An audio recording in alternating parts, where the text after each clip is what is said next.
अरविंद, यहाँ पर दो चीजों का जिक्र और, क्योंकि पुलिस का जो बयान आया है उसमें यह भी कहा गया है कि आलोक और एक कोई और नाम, तीन शख्स का जिक्र हो रहा है। उन्होंने बाइक सवार कुछ लोगों को रोका, दो गुटों के बीच में बवाल बढ़ा, जिसके बाद मारपीट हुई। एक शख्स ज्यादा घायल हुआ, अस्पताल में भर्ती हुआ, बाद में उसकी मौत हो गई। पुलिस तो इस एंगल को कुछ इस तरीके से दिखाने की कोशिश कर रही है कि पूरा मामला ये था। परिवार वाले क्या कह रहे हैं, मामला क्या था? देखिए, परिवार वाले, चूंकि हमने जो नीतीश की मां है वो डेड बॉडी के पास ही बैठी है, हम उनसे बातचीत करने की कोशिश की, हमने उनसे पूछा भी। उन्होंने सिर्फ इतना ही कहा कि मेरा बेटा बजरंग दल से जुड़ा हुआ था और संघ से जुड़ा हुआ था और शायद यही हत्याकांड की एक असल वजह है। और आसपास के लोग भी यही कह रहे हैं। पुलिस का कहना है कि ये इसमें बिल्कुल कम्युनल एंगल नहीं है।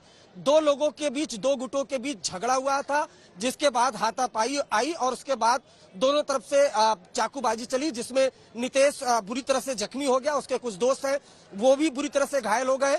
जो उफीजा है, अब्बास है और अदनान, इन तीनों पर हत्या का आरोप है। फिलहाल तीनों फरार चल रहे हैं। लेकिन इन सबके बीच अगर देखें यहाँ पर, तो किस तरीके से यहाँ पर भीड़, असल मोटिव दरअसल अर्पिता, जब तक तीनों आरोपी नहीं पकड़े जाते हैं तब तक असल मोटिव का खुलासा नहीं हो सकता। जब अक्यूज पकड़े जाएंगे, पूछताछ में वो खुलासा क्या करते हैं, किस वजह से हत्या हुई। रहिए आप साथ, क्योंकि इस समय जो पुलिस की तरफ से कहा जा रहा है वो भी बहुत महत्वपूर्ण है। बड़ी खबर इस वक्त क्या आ रही है आपको बता दें। पुलिस अधिकारियों की तरफ से इस पूरे मामले में कहा जा रहा है कि ये दो गुटों में आपसी झड़प का मामला है, उनके बीच में झगड़ा हुआ, जिसके बाद ये विवाद ज्यादा बढ़ा। मृतक नितेश पर पहले से आपराधिक मामले हैं। ये बात भी डीसीपी की तरफ से कही गई है कि उन पर पहले से मामले ऐसे आपराधिक दर्ज हैं।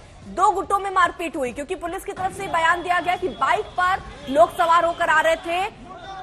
ये तीन लोग, नितेश के साथ दो और लोग, जिन्होंने बाइक को रोका, उसके बाद झगड़ा शुरू हुआ। पुलिस की तरफ से क्या कहा गया इस पूरे मामले पर, आपको जरा सुनवाते हैं। इसमें दो लड़कों के दो ग्रुप्स हैं, उनका आपस में झगड़ा हुआ है। तो एक तरफ नीलेश है, आलोक और मोंटी, तो ये तीनों लड़के आए और इन्होंने सामने से आने वाली बाइक को रोका। उस बाइक पे जो सवार था उसको नीचे गिरा दिया और फिर उनको पीटना शुरू कर दिया। उसके बाद ये लड़के थोड़ी देर के बाद जो दूसरा वाला ग्रुप है उन्होंने इनको झगड़ा करते करते इनको पीट दिया है।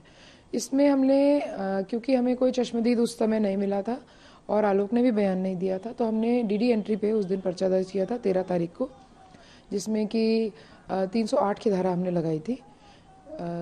308 में जिस व्यक्ति को ज़्यादा चोट लगी थी, नीलेश, उनकी कल रात को मौत हो गई है और अब हमने इसमें हत्या का मामला दर्ज किया है। तीनों लड़कों को मीनवाइल हम लोग तलाश कर रहे थे।